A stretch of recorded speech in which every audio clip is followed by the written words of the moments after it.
I'm Steve. It's Sunday, March 22nd, 2026.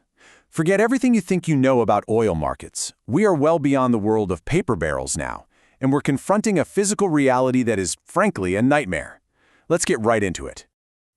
Ever since the conflict in the Middle East blew up on February 28th, the global energy map has been torn apart. I'm not talking about some minor disruption here. We are watching a total systemic break. And this is the only number that matters right now. 20 million. That's how many barrels of oil have been ripped out of the global market every single day. This isn't just a price hike, folks. This is a light switch being flipped off for a massive chunk of the world's energy supply. So, how in the world did we get here? Well, it all comes down to one single critical choke point. Think of it as the most important artery in the global economy, and right now, it's been severed. The Strait of Hormuz. It's a tiny, 21-mile-wide stretch of water that carries 1/5 of the entire world's oil. And as we speak, it is at a dead standstill. The tankers are just sitting there. They are not moving. And for the first time in modern history, there is no plan B. There's no easy way around this. Now, this physical halt, it's tearing the market in two. What we're seeing is this incredibly dangerous gap opening up between what traders are betting on and what the real world is actually paying to get its hands on oil. Just look at this disconnect. It's staggering. Over on the left, you've got the paper market, the futures traders. They're pricing Brent at $105. They're making a bet this war is going to be short. But then you look to the right. That's the physical market. That's a refiner in Asia who needs a real barrel of oil today, and he is paying $150, maybe more. Let me be clear, we have never seen a spread this wide.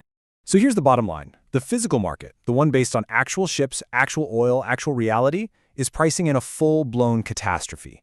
This means the big firms with all their hedges, yeah, they might be okay. But Main Street is about to get hit with an energy shock that makes 1973 look like a walk in the park.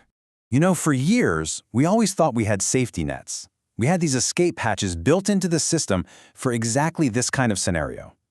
Well, guess what? Those are failing too. We always assumed we could just rely on the bypass hubs, places like Fujairah, right outside the strait.